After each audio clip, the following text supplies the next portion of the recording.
তেল, vinegar, fridge ছাড়া আর কোনো রকম কেমিক্যাল ছাড়া 1 বছর কাঁচা আম সংরক্ষণ করার পদ্ধতিটা শেয়ার করছি। আমি এটা প্রথমে 1 সপ্তাহের মতো রেখে তারপর ভিডিওটা শেয়ার করছি, যাতে সঠিক একটা প্রসেসে আপনারা আম সংরক্ষণ করতে পারেন। কাঁচা আম আপনি যতটুকু রাখবেন ওরকম করে আম নিয়ে নিতে হবে। তো আমি এখানে 5 থেকে 6টা আম হচ্ছে খোসা সহ রেখে দেব। এর জন্য একটা বাটিতে নিয়ে নিচ্ছি পানি, আর সাথে দিয়ে দিচ্ছি 1 টেবিল চামচ লবণ। পানির সাথে লবণটা ভালো করে মিশিয়ে আমগুলোকে ধুয়ে নিচ্ছি। এই আমটা আমি খোসা সহ রাখবো। তারপর আমটার সাথে সাথে আমি পরিষ্কার টিস্যু পেপার দিয়ে আমটাকে ভালো করে মুছে নিচ্ছি, যাতে আমের গায়ে কোনো পানি না থাকে। এখন এরকম করে স্লাইস করে কেটে নিচ্ছি। খোসা সহ আমটা কাটা হয়ে গেছে।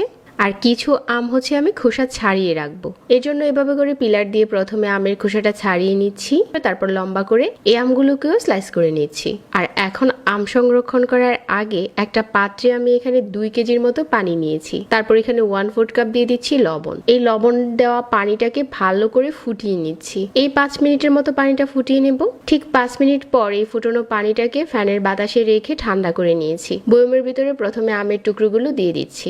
তো এভাবে করে হচ্ছে এখন সবগুলো আম কাচের বয়মে দিয়ে দেওয়া হয়ে গেছে।